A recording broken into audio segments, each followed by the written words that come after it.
Assalamualaikum warahmatullahi wabarakatuh. Saya Robiatul Adawiyah, Prodi Perbankan Syariah semester 6. Di sini saya sedikit akan mengulas mengenai perbankan karena untuk memenuhi tugas mata kuliah praktik perbankan. Yang pertama akan saya ulas itu mengenai profesi menjadi seorang teller. Ketika kita menjadi seorang teller, maka kita harus mempunyai atau berprinsip dengan 3S. Apa itu 3S? Yaitu senyum, sapa, sama salam. Nah, ketika datang seorang nasabah nih ke teller, maka teller itu harus menyapanya dengan baik, dengan ramah, menerimanya dengan tangan terbuka. Jika misalnya datang gitu seorang nasabah, maka teller itu harus menyebut dengan Assalamualaikum warahmatullahi wabarakatuh, dengan saya Libya, ada yang bisa saya bantu. Nah, teller itu akan menawarkan bantuan pada si nasabah tersebut. Ketika nasabah tersebut sudah mengatakan, misalnya nasabah itu ingin menabung gitu, maka selanjutnya teller itu akan menanyakan buku tabungannya gitu. Menanyakannya dan menerima buku tabungannya itu juga dengan 5 tangan terbuka gitu. Misalnya nih, saya mau menabung, boleh saya lihat buku tabungannya beserta slipnya gitu kan. Ngasih tuh, si nasabah tuh ngasih kan, habis ngasih gitu dicek sama teller atas nama ini dengan keuangan segini gitu. Ketika sudah benar, maka akan dilakukanlah penabungan itu dan si nasabah itu akan diberikan slip gitu untuk ditandatangani sebagai bukti untuk penabungannya.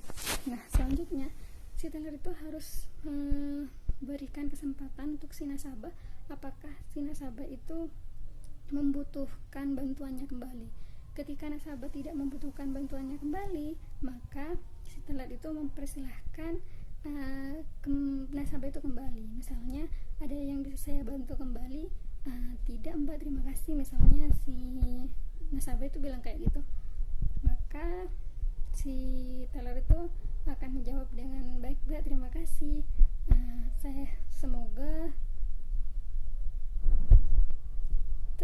puas dengan layanan kami dan assalamualaikum, selamat beraktivitas kembali gitu. Ketika nasabah diperlakukan dengan baik, maka nasabah itu akan sangat akan sangat dihargai gitu, seperti itu. Yang kedua yang akan saya bahas itu mengenai bank. Bagaimana sih masyarakat memandang atau mendengar kata bank? Menurut saya sih, kalau masyarakat mendengar kata bank, di situ mereka akan berpikir tentang pinjaman, tabungan gitu. Kalau yang saya dengar tuh, ketika nabung di bank maka bungannya akan banyak gitu, dan prosesnya juga akan lama. Mereka pasti berpikiran seperti itu. Maka yang harus kita rubah itu adalah mindset dari seseorang itu gitu. Kan banyaknya di sini yang pertama kali terkenal di dunia itu adalah bank konvensional, maka mereka akan berpikir kalau meminjam di bank itu bunganya akan tinggi atau malah sebaliknya gitu kan ya. Nah, kita harus merubah atau mengenalkan masyarakat itu pada bank syariah, karena bank syariah itu kan pada mulanya kan bukan bunga, hasil gitu. Ketika masyarakat sudah mengenal bagi hasil, maka mereka dan memahaminya, maka mereka insya Allah akan beralih pada bank syariah dan tidak lagi berpikiran bahwa bank itu mencekik dengan bunga. Dan untuk selanjutnya saya akan membahas mengenai bagaimana sih sukses menjadi marketing, itu yang ketiga. Nah, menurut saya sukses itu banyak cara, terlebihnya dari marketing itu tersendiri.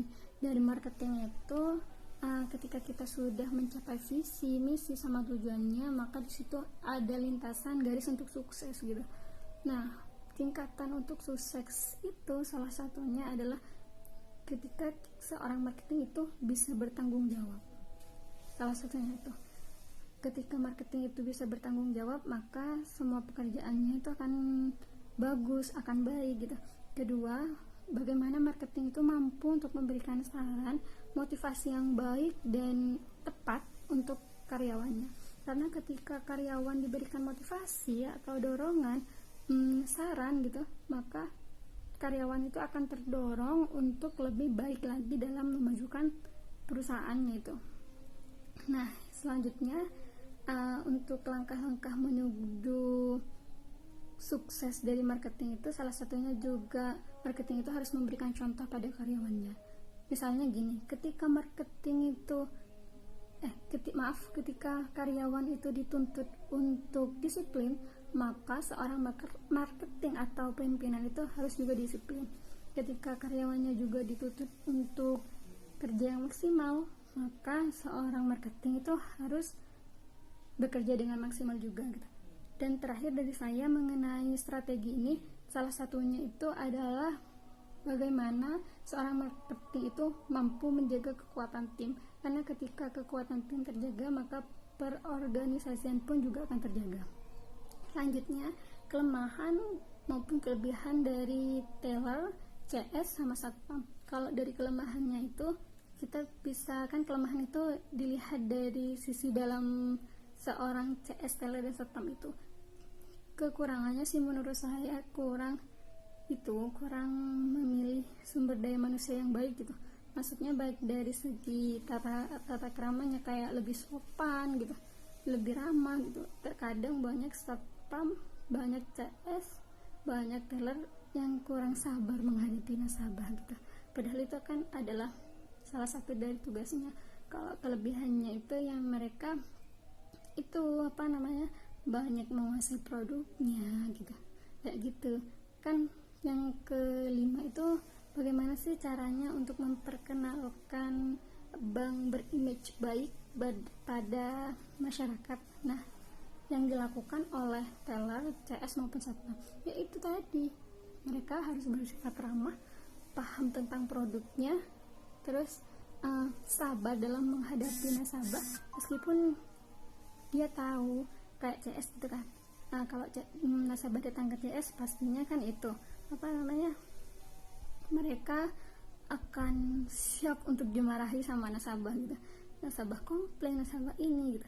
Maka itu yang harus diunggulkan selain dari memahami produk. Nah, yang terakhir, yang keenam, ini akan membahas bagaimana sih tantangan gitu kalau kita mencari nasabah. Nah, tantangan untuk mencari nasabah itu yaitu kita harus berani mengubah mindset dari nasabah itu tersendiri. Kita pahami dulu produknya, kita pahami dulu cara bicaranya, bagaimana cara mengambil hati dari seorang nasabah itu gimana, cara membuat menarik itu gimana. Nah, itu tantangannya gitu.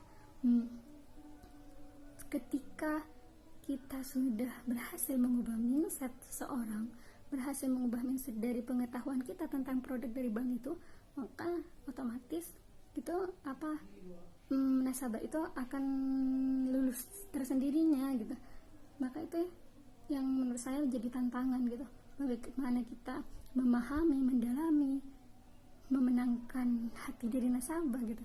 Nah, kesempatan yang bisa diambil itu menurut saya ketika kita berhasil melakukan tantangan itu, maka kesempatan yang harus kita ambil, nasabah itu jadikanlah seorang itu atau masyarakat itu menjadi nasabah kita gitu. Kita setelah kita memenangkan, kita ambil kesempatan menjadikan masyarakat itu menjadi nasabah kita. Dan itu sih banyaknya dilakukan oleh personal selling kayak gitu kan, datang ke rumah-rumah kayak gitu kan. Nah, sekian dari saya, 6 paparan atau 6 soal atau 6 deskripsi sudah saya jelaskan. Kurang lebihnya saya mohon maaf. Wassalamualaikum warahmatullahi wabarakatuh.